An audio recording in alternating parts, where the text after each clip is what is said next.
এই কোরআনের হেদায়েত যে গ্রহণ করবে তার কোনো দুশ্চিন্তা থাকবে না, ভয় থাকবে না। কে বলছেন? তার সবকিছু সুন্দর করে দিবেন কে? আবার সূরা ইব্রাহিমের শুরুতে বলছেন কিতাবুন আনজালনাহু ইলাইক লিতুখরিজান নাসা মিনাজ যুলুমাতি ইলান নূর। আমি কিতাবটা আপনার প্রতি নাজিল করেছি আমি যেন আপনাকে অন্ধকার থেকে আলোর দিকে নিতে পারি। আমরা এখন অন্ধকারে ডুবে আছি, আমার সমাজ অন্ধকার, পরিবার অন্ধকার, ঠিক না ঠিক? কি অন্ধকারে ডুবে আছে? শ্রমিকেরা শ্রম দেয়, মালিকেরা ঠিক মতো পয়সা দেয় না। আমাদের দেশের অধিকাংশ মালিকগুলো শ্রমিককে ঠকায়, আছে না নাই? কথা বলেন না কেন? শ্রমিকের বেতন কত? সবচেয়ে কম স্যালারি কত এখন? হ্যাঁ, ৮৫০০, ১২৫০০ পান তো? তাও ইমামের চেয়ে বেশি আছে।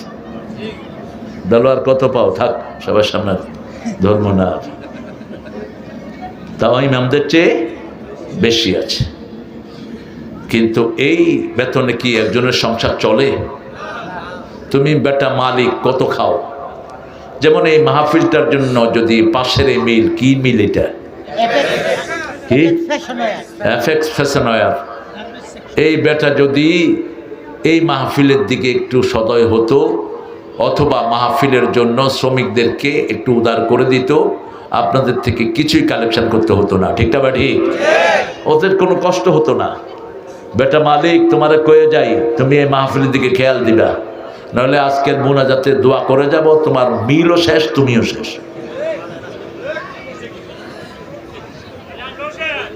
না, তোমরা শেষ হবে না, এই জন্য তো বদদোয়া করা যাবে না, যেহেতু তোমরা আছো।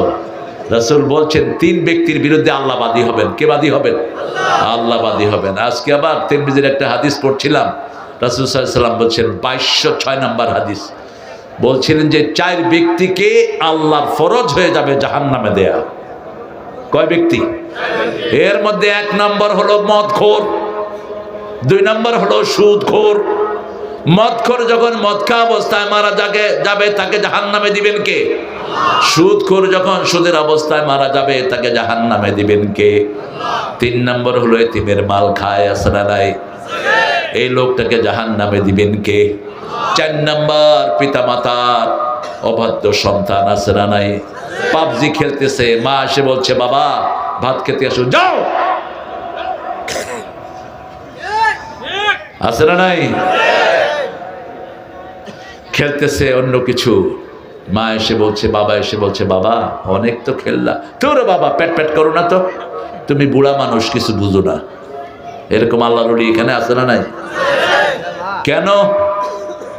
খবরদার, পিতামাতার সাথে বেয়াদবি নবীদের সাথে বেয়াদবির সমান। নবীদের সাথে বেয়াদবি করলে আমল বরবাদ হয়ে যায়, পিতামাতার সাথে বেয়াদবি করলে আমল বরবাদ হয়ে যায়, তুমি টেরও পাবা না। এই জন্য পিতামাতার সাথে আল্লাহ বলছেন নরম ব্যবহার করবা। কি ব্যবহার? আকুল্লাহুমা কাওলান কারীমা, নরম কথা বলবা, উফ বলবা না, ঝিলকি দিয়ে কথা বলবা না। ফরজ করে দিয়েছেন কে? রাসূল বলছেন সাল্লাল্লাহু। কোন ছেলে যদি বলে তোমার মতো বাপ মা আমার জন্য না হলে ভালো হতো, এরকম কথা বলে কিনা? রাসূল বলেছেন ওই ছেলের উপর আল্লাহ লানত পড়ে। যতক্ষণ পর্যন্ত মাপ না চাইবে, যতক্ষণ পর্যন্ত পিতামাতার কাছে গিয়ে হাত পা ধরে মাপ না চাইবে, ততক্ষণ পর্যন্ত তাকে লানত দেন কে? তুমি পিতামাতাকে অবজ্ঞা করো নাই, অবজ্ঞা করেছো কাকে? ওই ঘরে তো তোমাকে পাঠিয়েছেন কে? পাঠিয়েছেন কে? পিতামাতাকে বলে তোমরা আমার বাপ মা হওয়ার যোগ্য না। কি একখান জিনিস হয়ে গেছেন তিনি। খবরদার, রাসূল সাল্লাল্লাহু আলাইহি ওয়াসাল্লাম বলছেন ৩ ব্যক্তির বিরুদ্ধে আল্লাহ নিজে বাদী হবেন, আর আল্লাহ যদি বাদী হয় জাহান্নাম থেকে মুক্ত হওয়ার কোনো সম্ভাবনা। যেমন হাসিনা যে সমস্ত বিচারের বাদী হয়েছে, কোনো আসামি জেলখানা থেকে বের হতে পারে নাই, ঠিক না ঠিক?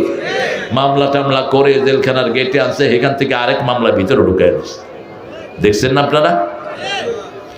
আল্লাহ বলছেন প্রথম ব্যক্তি যে শ্রমিকের অধিকার দেয় না, শ্রমিক দিয়ে কাজ করায় কিন্তু শ্রমিকের কাজ অনুযায়ী মজুরি দেয় না, এই ব্যক্তির বিরুদ্ধে মামলা দায়ের করবেন কে?